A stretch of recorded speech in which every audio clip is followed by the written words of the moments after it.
See, I don't know exactly where to go with this, but this story kind of came to mind to me while I was reading Twas the Night Before Christmas, and I couldn't help but writing it down last night, even into this morning.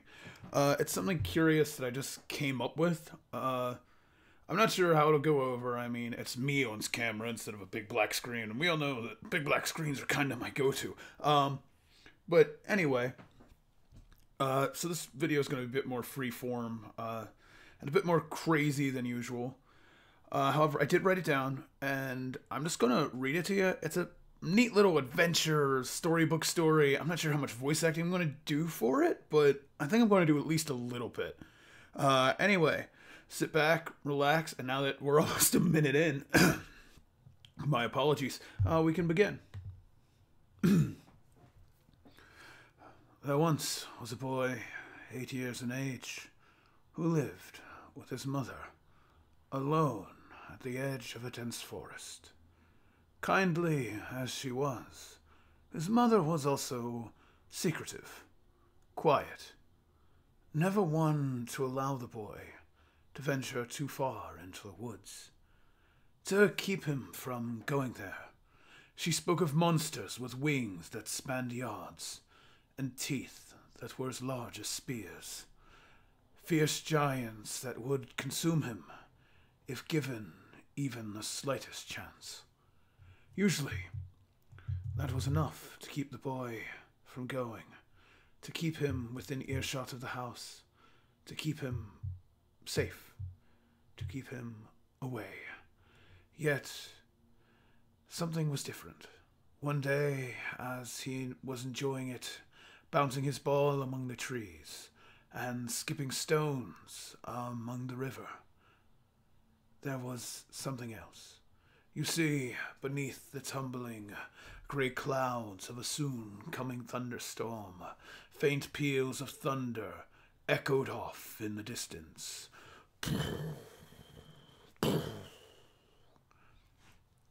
From one such peal, he started, terrified, throwing his ball in fright.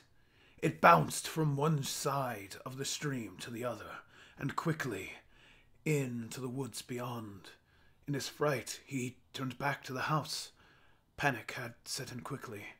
How would he explain this to Mother? The boy wondered. Then, as he turned back to where the ball had been, he saw another child. A fairly young girl, about his age. Her eyes were blue, bluer than the sky, as blue as his mother's, and her hair a fair tawny brown.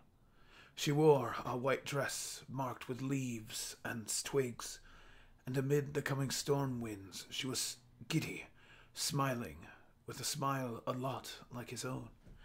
"Oh, would you like to keep playing?" she questioned, the sky seeming to grow darker by the moment. He replied, it should have been obvious at first. A storm was incoming, and the girl was beyond the stream, beyond what his mother deemed safe. Monsters dwelt beyond that brook, or they should have. Yet, how was she there? "Are you afraid? Don't be. See? I'm over here. If you come with me, there's nothing to worry about," she said giddily, bouncing the ball at her feet. The boy, against his own better judgment, gave one last look to the house. It was beginning to cast a shadow with the coming storm. Yet he resolved himself, and he took a leap. Splash!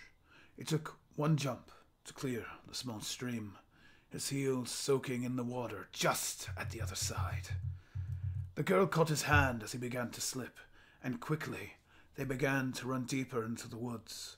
This of crashing thunder and of flowing lightning growing more and more intense by the moment. As they ran, he questioned, or at least tried to amid this sprint, about where they were going, but there was no reply. Just senseless giggles, mutters of other childish glee. But before he could say any more, they were being pulled to a ring of stones some 30 yards across. Finally, the girl spoke again, whilst throwing him the ball. You see? This is where you can be free.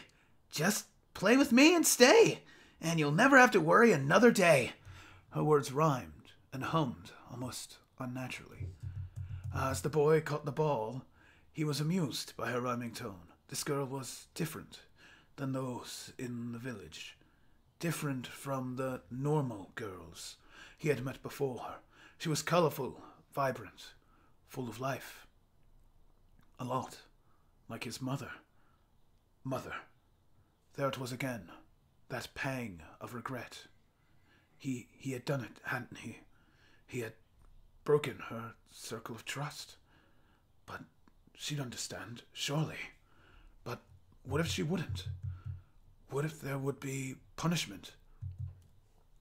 Those thoughts clouded him as the ball was returned, its smooth edge bouncing off his face with a twang. He stumbled slightly and nervously now, his thoughts beginning to catch up. What you thinking about? The boy rubbed his face and tried to explain. The girl, however, merely chuckled at him, with honest confusion. Your mother? Really? Doesn't she like fun? The girl protested, stamping her foot, causing the leaves to blow and twist. He once more spoke about breaking his mother's only rule, and how, with the storm coming, she'd be worried about him, and he needed to get home. This unsettled the girl, and she pouted and scoffed. Huh! Well, be that way. You go back to her. I just wanted someone to play around with in the rain. She huffed, her cheeks puffing up with a red tinge, a sprinkle of gold leaving her lips with those words. Rain. There should not have been any rain, the boy thought.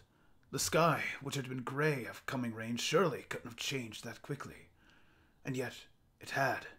A sudden shift to the pitch black of a raging thunderstorm, and then the rain came, and it came quickly. Booms and bangs of thunder, followed by the downpouring of water. It pattered against the leaves, and the boy stared upwards in confusion. The spot where the girl had been was now empty. In its place, just the downpouring of the storm. Winds whipped and whistled, worming their way round his soaked frame. He sat there, alone, in the rain. He had mistrusted his mother.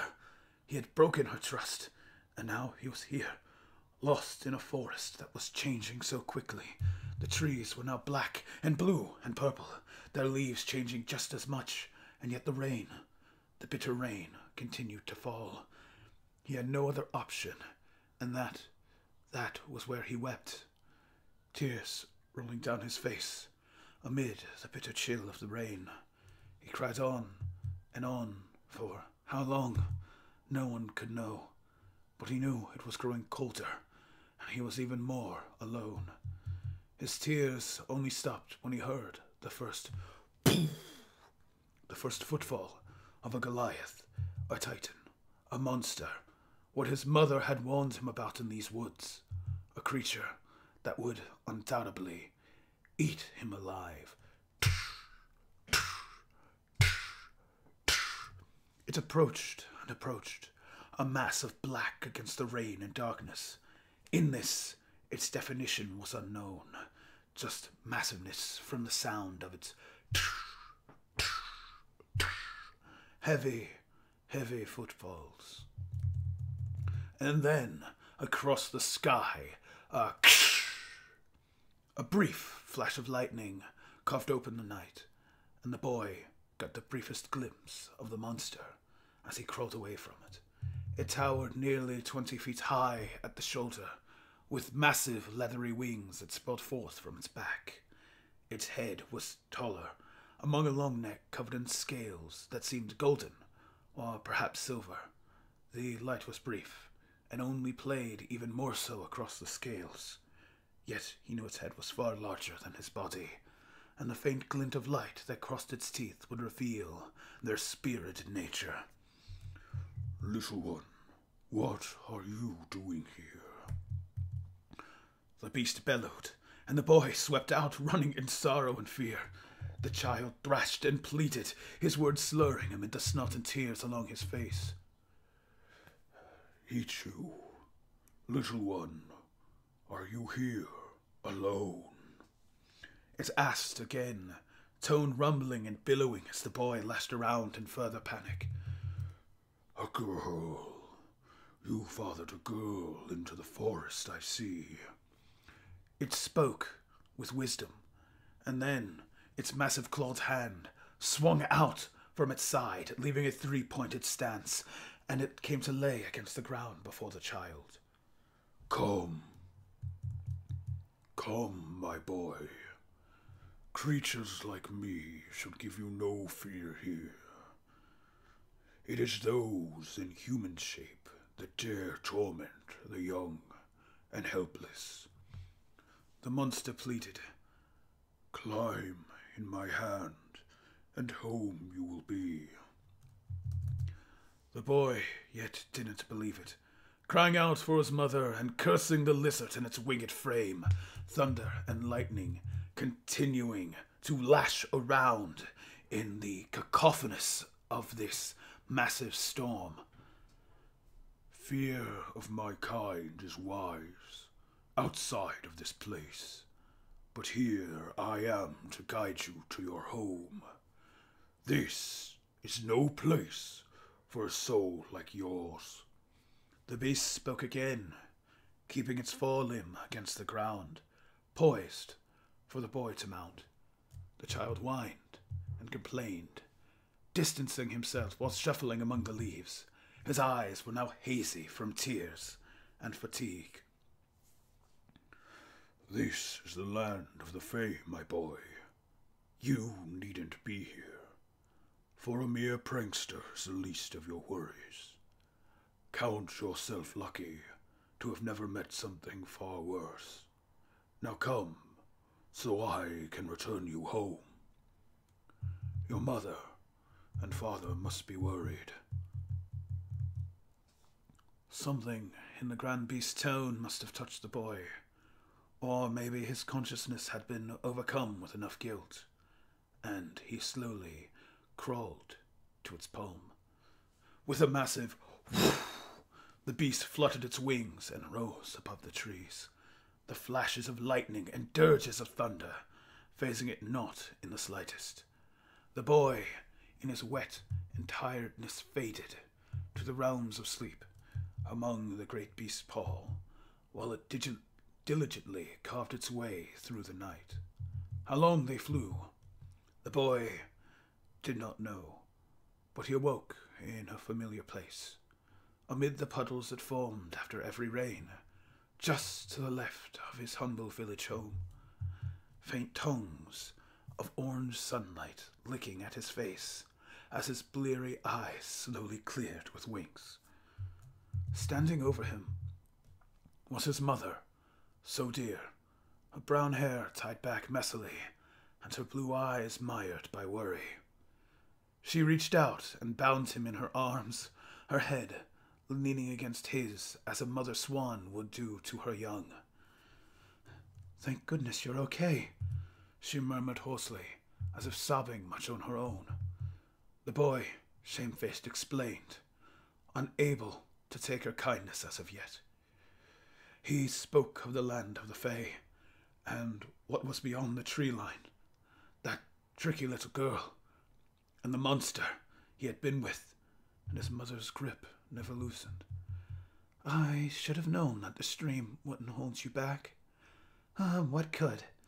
The curiosity of youth is something that should not be trifled with. She spoke, and the boy was confused. He had expected anger or scorn, but the reaction he was getting was pure and warm. How could I be angered with you for following what calls you home? A place of mysticism and danger, intrigue and curiosity. It is what has always been in our blood, and will continue to be. She smiled to the boy as the tied-back brown locks fell away from her head, revealing the points at the edges of her ears. Such is what it means to be an elf, Aaron. Especially one from our house. She was bemused, looking to the sky where that silver dragon circled, disappearing almost as suddenly and as soon as it had appeared. And finally, the young boy, Aaron, felt at home. After all, his mother, she was here with him. All right, thank you all so much for watching, and I hope you enjoyed. Have a very safe and Merry Christmas, and see you next year.